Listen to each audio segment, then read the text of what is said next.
Aryan and Mancha, are you there in the class?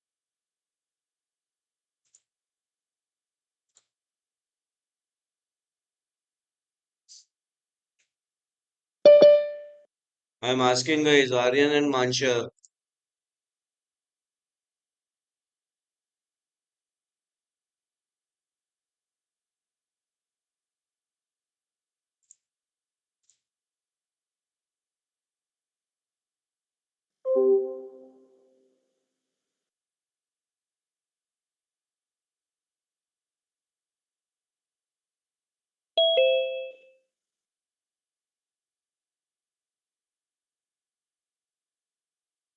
I was telling guys that we are starting with a new chapter of micro, that is market equilibrium or market mechanism.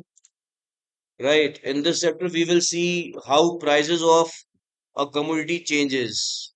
Like we know that in vegetable market and fruit market, in bullion market where precious metals like gold, silver are traded every day, and in share market also, prices keep changing. So why do they change? That is what we are going to see and understand in this chapter, right? That all happens because of market mechanism.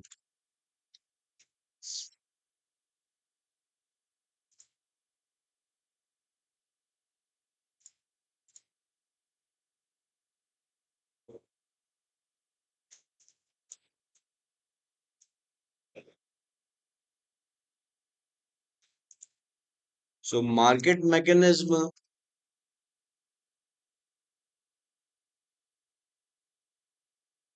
is the process through which a market runs.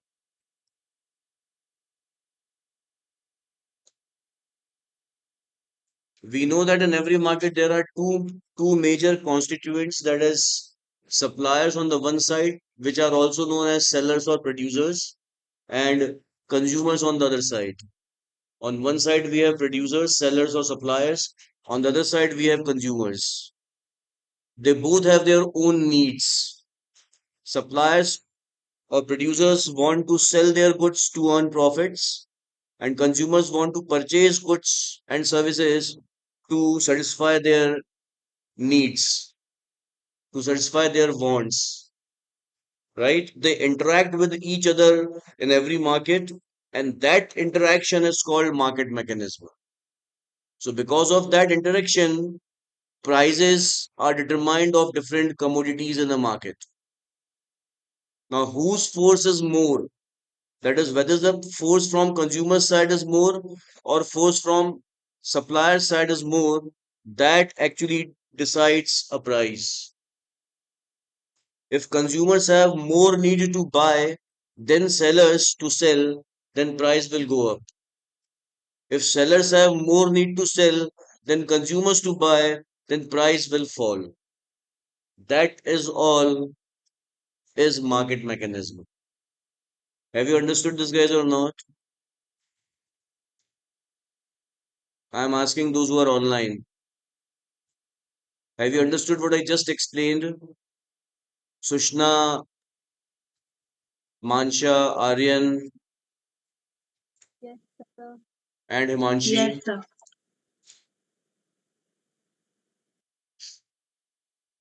So we know that in every market there are two major participants or constituents, with producers or sellers or suppliers and consumers.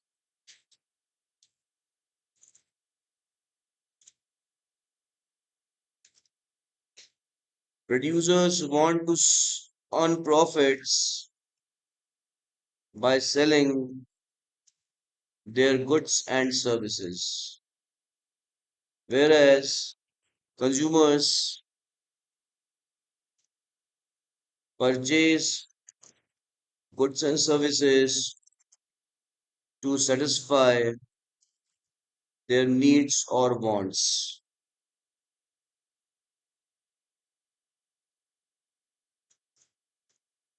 To meet their purposes,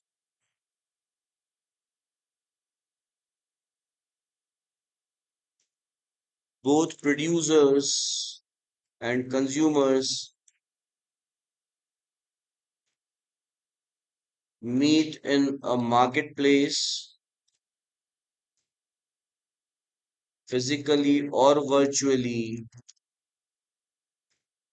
and interact with each other for exchange of goods and services.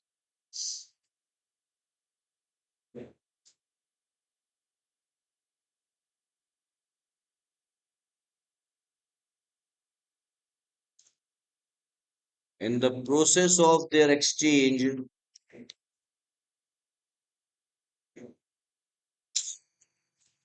price of a commodity is fixed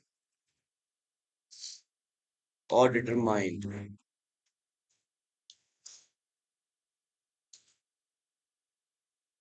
If the consumers have more need to buy than sellers to sell, price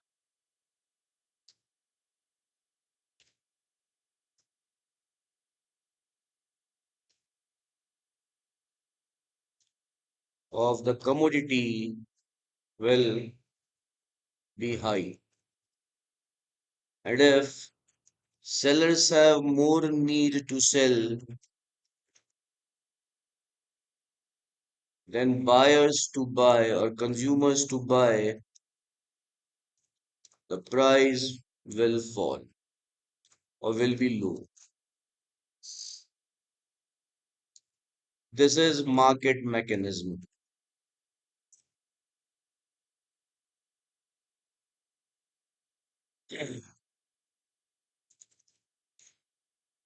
Market mechanism prevails everywhere where there is no intervention of a government or any regulating agency.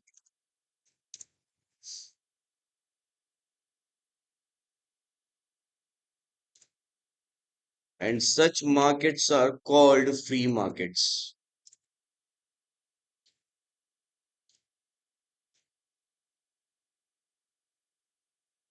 So, guys, free markets are those where there is no intervention of any government or any regulating agency as far as determination of price is concerned.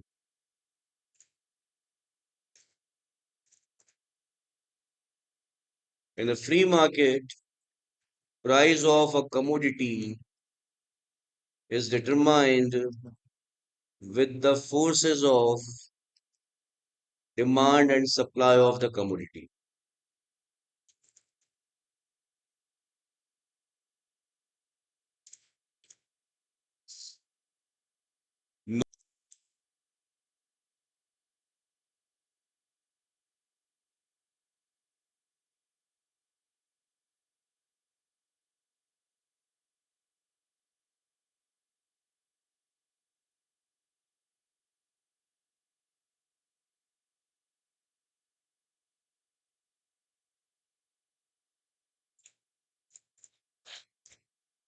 So guys, we have already completed the chapters demand and supply, and in both the chapters, we have understood the relationship of demand of a commodity with its price.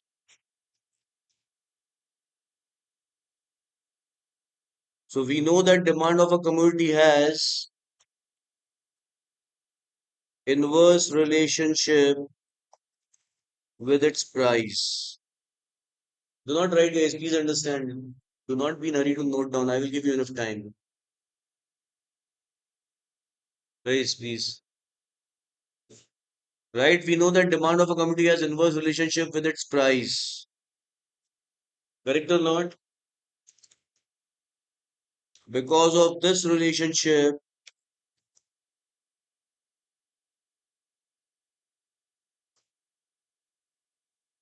and out of the two, that is demand and price,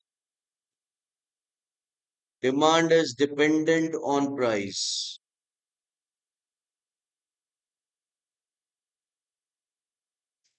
right? The law of demand says that demand of a commodity and its price has inverse relationship. And out of these two variables, that is demand and price, it is demand which is dependent on price and not vice versa. Price does not depend on demand.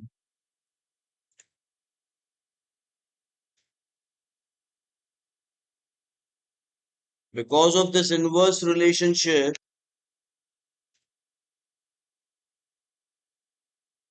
the demand curve is downward sloping,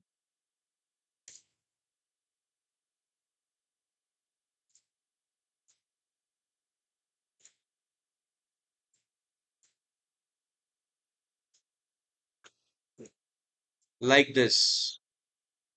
This is how we have demand curve.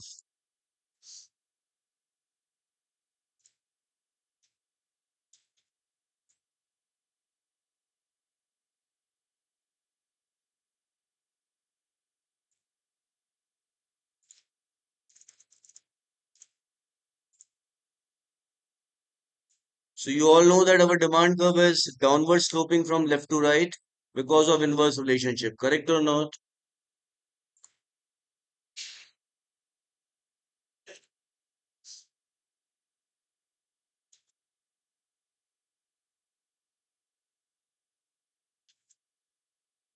We also know that supply of a commodity and its price has direct relationship. Here also, out of the two, that is supply and price, supply is dependent on price and not vice versa. That is, when price goes up, supply will also rise. When price goes down, supply will also fall. It doesn't mean that when supply goes up, price will also go up. No. It also does not mean that when supply falls, price will also fall. No, it is not so. That is, supply is dependent on price and not vice versa. When price falls, then supply falls, and when price rises, then supply also rises.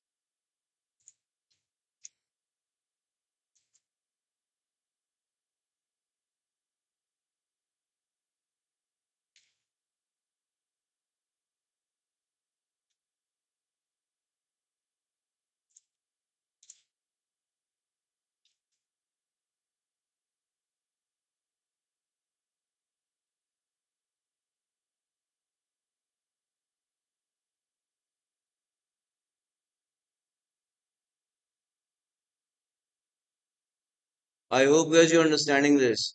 The same is with demand and demand of a commodity and its price.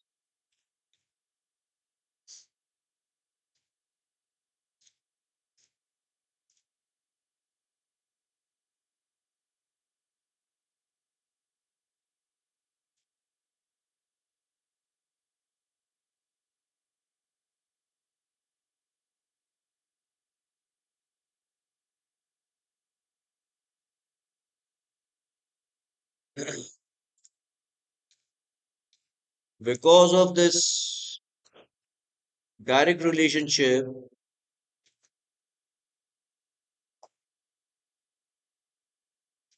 the supply curve is upward sloping. So a supply curve guys is like this. From left to right it goes up.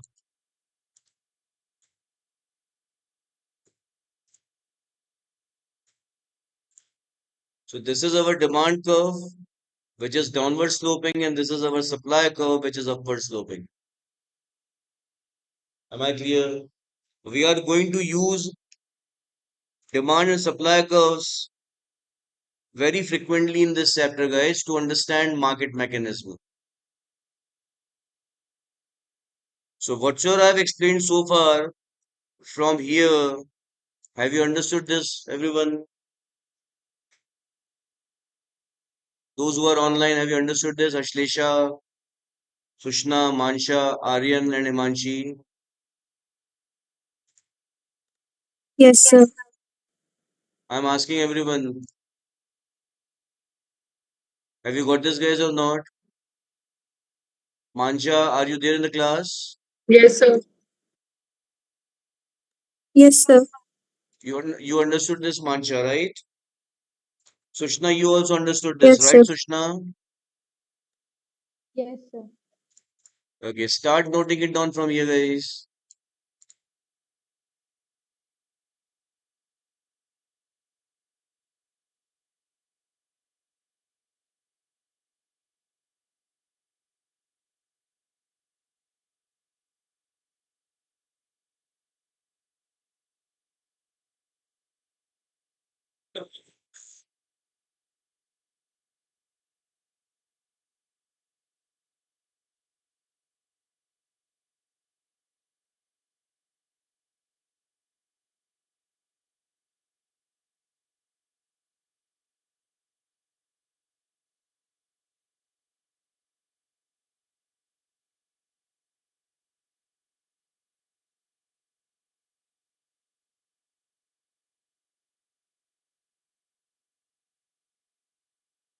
So, guys, what we have discussed here is that, guys, what we have discussed here is demand is dependent on price, and here also we have discussed supply is dependent on price.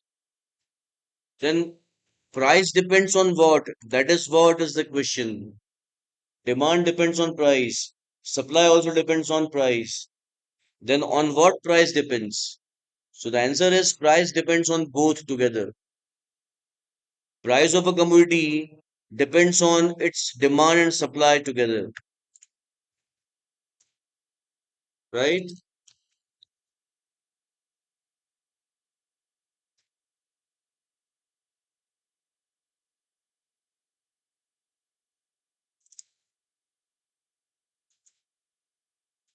That is, any change in demand or supply or both of a commodity changes its price. Am I clear? And when I say change, here change means shift and not movement. In supply chapter as well as demand chapter, I have already explained you what is shift of demand and what is movement along demand, right? Here we are talking about shift, not movement.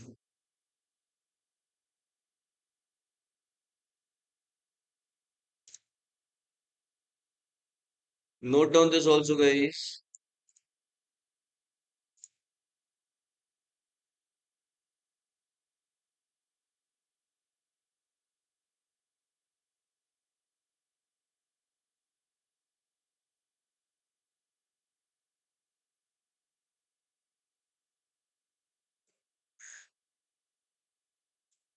So are you done with this also, everyone? Note it down this.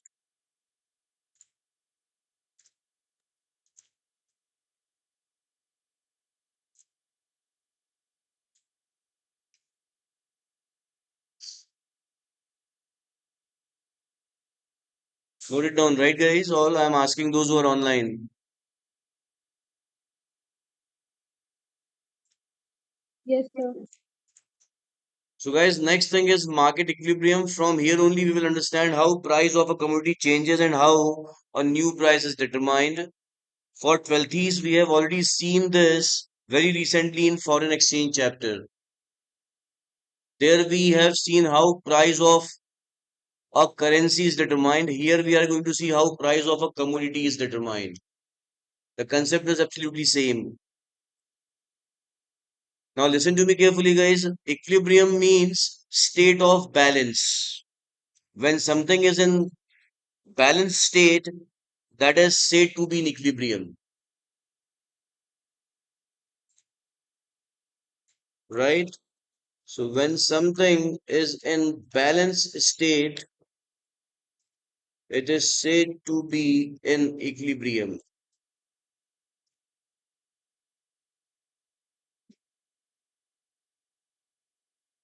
A market is in equilibrium for a commodity when total demand of a commodity and total supply of that commodity are absolutely same. A market is said to be at equilibrium, that is in the state of balance, when total demand of a commodity and its total supply are absolutely same. Why it is said to be at equilibrium? Because when demand and supply of a commodity are same, I'm not talking about all the commodities, guys.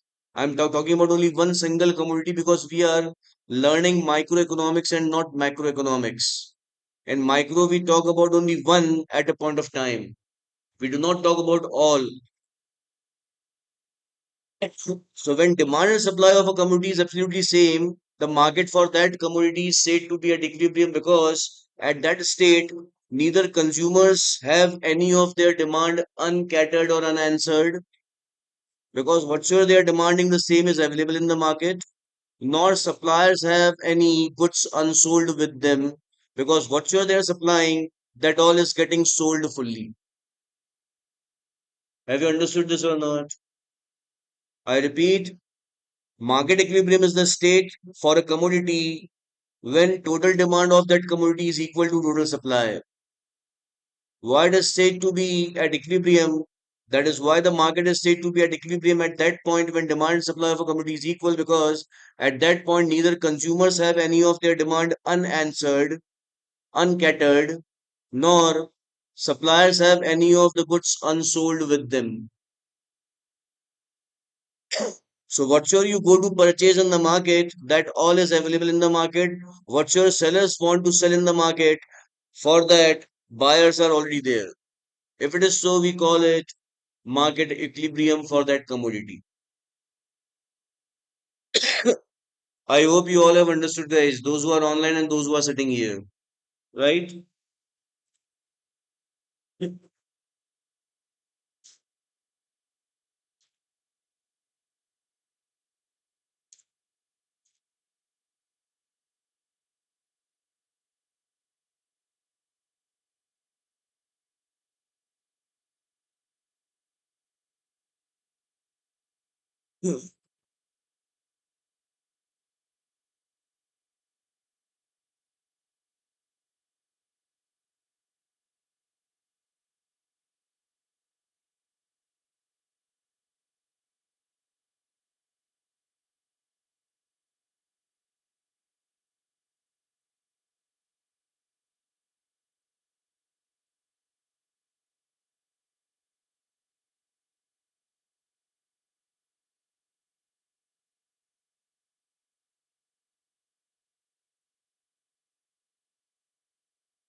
So, guys, note down this much, and that's it for today, guys, for today's class.